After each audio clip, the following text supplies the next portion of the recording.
Hello everyone, I'm going to be going over the preparations for the good old steak and pasta. So, for my steak, I like to have it room temperature, so as soon as I buy it from the grocery store, I always put it out, leave it out for about 10 to 15 minutes, let it get nice and room temperature. Once I finish doing this, go ahead and start putting my salt and my granulated garlic. The reason I say granulated garlic is because I find that the fine garlic, sometimes I slip up a little bit because it's just so fine, or sometimes I just don't put enough, so I really just don't have that flavor. So granulated garlic is a good in between for me being able just to visibly see the garlic as well. I'm also basically blind, so that's one thing as well.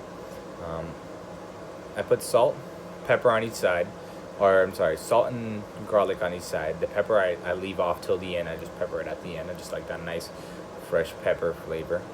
Um, I put on the pan.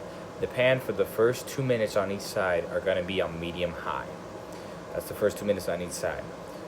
That is to just seal off the steak because you really want those juices to stay in there and not just extract out of the steak. Those juices are just what it makes it, no A1 sauce because A1 sauce shouldn't even be a thing if you have a good steak. People should not be using A1 sauce. That's disgusting. And if you use it, I feel bad for you. Go get help, please. It's 2020. Other than that, let's go back to it. For me, I typically cook about a ribeye. It's about 1 inch. 2 minutes on each side to seal it off, and 3 minutes on each side to cook for medium well. 3 minutes, I would say 3 minutes to 2 minutes and a half, because sometimes I get anxious and I'm just like, give me that steak, I want to eat.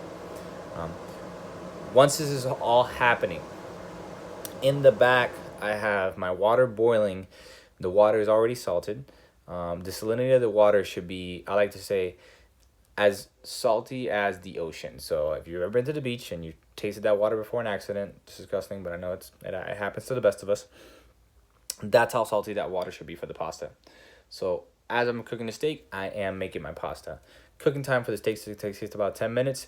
Most of the pastas that I cook, I know penne, I believe, is like 11 minutes for me. It's also on the back too. I don't really have a set cooking time. I just look at the back, whatever the pasta tells me. I don't cook it al dente. I cook it right on whatever it says, like normal. I don't, not too soft, not too hard. I don't like al dente; it's just too firm for me. I just like the middle ground. Again, penne or a fettuccine will work. Typically, the steak will cook a little faster than the pasta, so that's actually a good thing because once the steak cooks, typically the pasta is right about to be done, like 1 minute in. So I take the steak out, I let it rest for a little bit.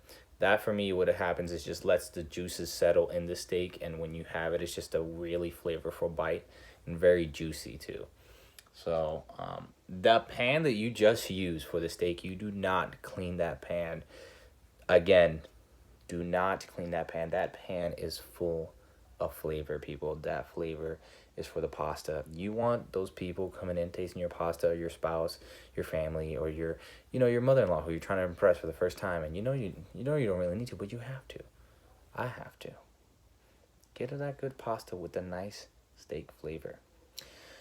Once you put your pasta aside, go ahead and start putting your sauce in there in the steak, where we cook the steak. Put your sauce in there. I like to put a little bit of Parmesan in there as well. I put Parmesan, the Italian seasoning, and also ground pepper and the red pepper flakes. The red pepper flakes, be careful. If you go a little crazy, it's gonna bite you in the butt because it's gonna get spicy. Typically myself, I can deal with spice, but I don't know what's a good benchmark. I mean, just that's the flavor type thing. So again, most of these are to flavor. The seasoning, it's up to however you like your steak. If you like a nice meaty flavor like me, you're not gonna put too much salt. You're not gonna put too much granulated garlic or even pepper at that point. You just really want to taste that flavor.